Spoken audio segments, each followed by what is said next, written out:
சோழன தேடி வீட்டுக்கே வந்துடுறாங்க காயத்ரி. அடுத்தடுத்து பல உண்மைகள் அவங்களுக்கு தெரிய வருது. காயத்ரி என்ன செய்ய போறாங்க அப்படின்றத வீடியோவோட கடைசியில சொல்றேன். வீடியோவ முழுசா பாருங்க.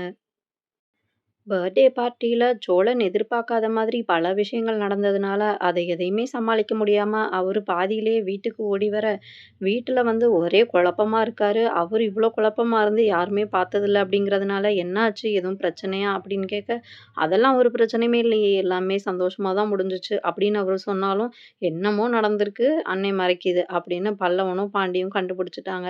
"சரி அவன சாப்பிட விடுங்க." அப்படின்னு சேரன் சொன்னதும், எல்லாருமே சாப்பிட ஆரம்பிக்கிறாங்க. நிலாவும் இதுக்கு பின்னாடி ஏதோ ஒண்ணு இருக்கு அப்படின்னு தெரிஞ்சுக்கிறாங்க. ஆனா நம்ம கேட்க வேணாம் அப்படின்ட்டு அமைதியா இருக்காங்க. எதனால சொல்லாம கொள்ளாம ஓடி போனாரு அப்படின்ற காரணம் தெரியாம காயத்ரி ஃபோன் மேல ஃபோனா பண்ணிட்டே இருக்காங்க. சோழன் திரும்ப திரும்ப கட் பண்ணிட்டே இருக்காரு. பல்லவன் கால்ல பார்த்துட்டு காயத்ரி தான் ஃபோன் பண்றாங்க. எடுத்து பேசுனேன் அப்படின்னு சொல்றாரு. நான் அப்புறமா பேசிக்கிறேன்டா அப்படின்னு சொல்லிட்டு அவரு சாப்பிட்டுக்கிட்டே இருக்காரு.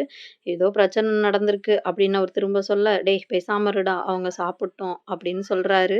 அதே குழப்பத்தோடயே சாப்பிட்டுட்டு தூங்க போறாரு சோழன். காலையில எந்திரிச்சதுக்கப்புறம் காயத்ரிய பார்க்க போற டைம் ஆனதும் அவரு வீட்லயே இருக்காரு. ஏன் இவரு பார்க்க போல அப்படின்றத நோட் பண்ண நிலா, "என்ன இந்த நேரத்துக்குலாம் வண்டி கிளம்பியிருக்குமே பஸ் ஸ்டாண்டுக்கு இன்னும் போகல" அப்படின்னு நிலா கலாய்க்கிறாங்க. "யார சொல்றீங்க?" அப்படின்னு சோழன் கேட்கறாரு. "உன்ன தானே கலாய்க்குது அண்ணி" அப்படின்னு பல்லவன் சொல்றாரு. "அண்ணி சொல்றது கரெக்ட் தானே. இந்த நேரத்துக்குமா நீ உன் காயுமாவ பார்க்கல்ல போவ. இன்னைக்கு போகல?" அப்படின்னு கேட்கறாங்க. "இன்னைக்கு அவளுக்கு லீவு. அதான் வரலையாம். இல்லாட்டி நான் ஏன்டா இங்க உட்காந்துருக்க போறேன். இந்நேரம் பறந்திருப்பேன்" அப்படின்னு சொல்றாரு.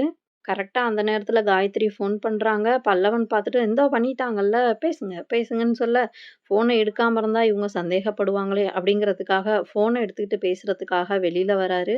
வெளியில வந்து இப்படியே விட்டுக்கிட்டு இருந்தா இவ ஃபோன் பண்ணிக்கிட்டே இருப்பா, எடுத்து பேசிருவோம் அப்படின்னு சொல்லி கால் அட்டெண்ட் பண்ணிட்டு இருமுறாரு. "எனக்கு உடம்பு சரியில்ல, ரொம்ப காய்ச்சல், ஃபீவரா இருக்கு" அப்படின்னு சொல்றாரு. பதறிப்போன காயத்ரி, "ஐயய்யோ! என்னாச்சு? அதனால தான் நேத்து பாதியிலே போயிட்டீங்களா? சாரி அதக்கூட நான் கவனிக்கல பாருங்களேன். என் மேல தான் தப்பு. மன்னிச்சிருங்கன்னு" அந்த பொண்ணு பேசிக்கிட்டே போகுது. ஐயய்யோ! இவ வேற இப்ப கூட விடமாட்டாளாட்டுக்கே அப்படின்னு சொல்லிட்டு, "அதெல்லாம் ஒரு பிரச்சனையும் இல்ல. நான் கொஞ்ச நேரம் ரெஸ்ட் எடுக்கட்டா?" அப்படின்னு கேட்குறாரு. "ஆமாமா, நீங்க போயிட்டு சாப்பிட்டு தூங்குங்க. நல்லா தூங்குங்க. உடம்பு சரியானதுக்கப்புறம் பண்ணுங்க" அப்படின்னு காயு சொல்றாங்க. சரி ஓகே அப்படின்னு சொல்லி வச்சுட்டு, அப்பாடா! கொஞ்ச நேரத்துக்கு நிம்மதியா இருக்கலாம் அப்படின்னு சொல்லி உள்ள போறாரு. நிலா வேலைக்கு கிளம்புறாங்க. பல்லவன் இன்னைக்கு எனக்கு மதியம் தான் அண்ணி காலேஜ். அதனால நான் வரல. நீங்க போயிட்டு வரீங்களா? அப்படின்னு கேட்குறாரு. சரி பல்லவா நான் போயிட்டு வரேன். நீ பத்திரமா இரு அப்படின்னு சொல்லிட்டு கிளம்புறாங்க. தனியா போற நிலாவ கவனிச்ச சோழன், நான் வேணா உங்கள ட்ராப் பண்ணட்டா? அப்படின்னு கேட்குறாரு. நிலாவும் மனசு மாறி, சரி வாங்க அப்படின்னு சொல்லவும், சோழனுக்கு ஒரே குஷியாயிருச்சு.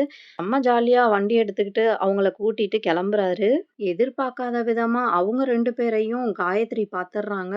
இது சோழன்ல இங்க போயிட்டுருக்காங்க. உடம்பு சரியில்லன்னு சொன்னாங்க. பின்னாடி அவங்க அத்தையா? அவங்க அவங்கள கூட்டிட்டு போறாங்க அப்படின்னு யோசிக்கிறாங்க.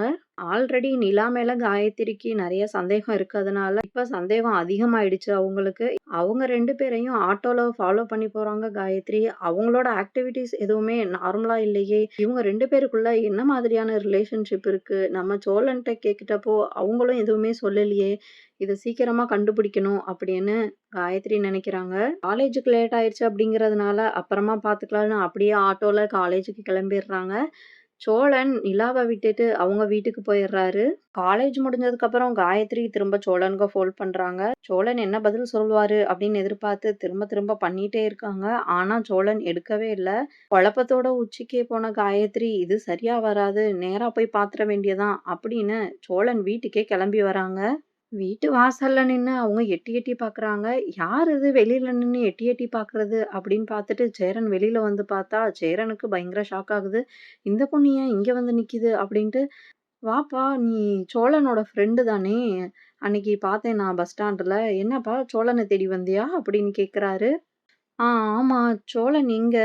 இன்னைக்கு அவரு என்ன பார்க்க வரல. அதான் எங்கன்னு பார்க்கலான்னு வந்தேன்" அப்படின்னு சொல்றாங்க. "அவன் வேலைக்கு போயிருக்கான்ப்பா. உன்கிட்ட சொல்லலையா? அவன் வர இன்னும் கொஞ்சம் லேட் ஆகும். நீ வேணா கால் பண்ணி பார்க்குறியா?" அப்படின்னு சேரன் கேட்குறாரு.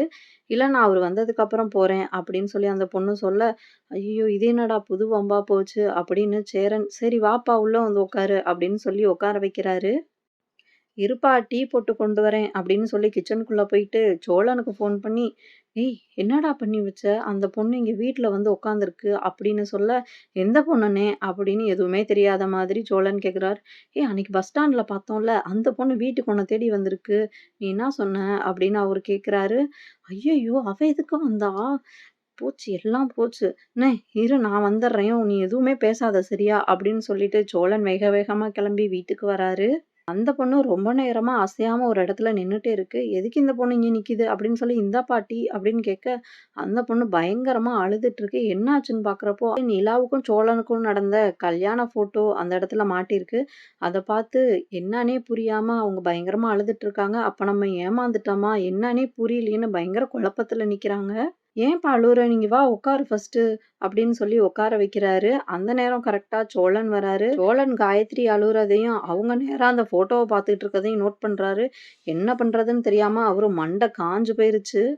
"காயு ஒரு நிமிஷம் வாயேன், நான் ஒண்ணு சொல்றேன் வா" அப்படின்னு சொல்லி கூப்பிடுறாரு. அந்த பொண்ணு பயங்கர கோவத்துல, "இனிமே நீங்க என்ன சொல்லணும்? இதுக்கு என்ன சொல்ல போறீங்க? உங்களுக்கு ஏற்கனவே கல்யாணம் ஆயிடுச்சா? இத ஏன் மறைச்சீங்க என்கிட்ட? எதுக்கு என்னைய அப்ரோச் பண்ணீங்க? என்கிட்ட எதுக்கு பேசினீங்க? உங்களோட இன்டென்ஷன் என்ன? எனக்கு ஒண்ணுமே புரியல" அப்படின்னு சொல்லிட்டு அழுவுது. "காயு, வாயு அதெல்லாம் ஒண்ணுமே இல்ல. இதனால தான் நான் வந்தேன் நேத்து வீட்ல இருந்து. நான் உன்ட்ட பேசுனத தப்பா புரிஞ்சுகிட்ட. ஒரு நிமிஷம் நான் சொல்றத கேளு" அப்படின்னு சொல்றாரு. "நீங்க என்ட்ட நார்மலா பேசுனீங்க. நான் மட்டும் தான் உங்கள லவ் பண்ணேன் அப்படின்னு சொல்ல வரீங்களா?" "காயு ஒரு நிமிஷம் வா காயு, நான் சொல்றேன். இங்க வான்னு தனியா கூப்பிடுறாரு. அவங்க கைய உதறி விட்டுட்டு, நேரா நான் வீட்டுக்கு போறேன் அப்படின்னு சொல்லிட்டு கிளம்பி போயிடுறாங்க. சோழன் ஃபோன் மேல ஃபோனா பண்ணிட்டே இருக்காரு. இப்போ காயத்ரி எடுக்கவே மாட்டேன்றாங்க. இதுக்கு என்ன பண்றதுன்னு தெரியாம காயத்ரி முழிச்சுட்டு இருக்க, இது எங்க போய் முடியுமோன்னு சோழன் பெரிய கவலையில இருக்காரு. "தேவையில்லாத வேல பண்ணாதன்னு நான் முன்னாடியே சொன்னேன்லடா உன்கிட்ட. இதெல்லாம் உனக்கு தேவையா? நல்லா இருக்க வாழ்க்கைய நீயே கெடுத்துக்காதடா" அப்படின்னு சேரன் சோழன பயங்கரமா திட்டுறாரு. சோழன் பண்ணின ஒரு காலையுமே எடுக்காத காயத்ரி ரொம்ப நேரம் கழிச்சு அவருக்கு ஒரே ஒரு மெசேஜ் மட்டும் பண்றாங்க. "நான் இனிமே உயிரோட இருக்க மாட்டேன். நீங்க என்ன தேடி வராதீங்க" அப்படின்னு மெசேஜ் பண்றாங்க. அத உடனே பார்க்காத சோழன் ரொம்ப நேரம் கழிச்சு பார்த்துட்டு என்ன பண்றதுன்னு தெரியாம பதறி போய் கால் பண்றாரு, மெசேஜ் பண்றாரு. இனிமே அவங்க எடுக்காததுனால வேகமா அவங்க வீட்டுக்கு போறாரு. அங்க போனா அங்க வீட்ல காயத்ரி இல்ல. எங்க போயிருப்பா அப்படின்னு தெரியாம அவரும் ரோடா திரியிறாரு. எங்க தான் இருப்பா அப்படின்னு தேடி அலையறப்போ கடைசியா அந்த பீச்ல கண்டுபிடிக்கிறாரு. அதுக்கப்புறம் என்ன நடக்க போகுது அப்படிங்கிறத பொறுத்திருந்து பார்க்கலாம். இந்த வீடியோக்கு லைக் போட்டுட்டு நம்ம சேனல சப்ஸ்கிரைப் பண்ணிக்கோங்க.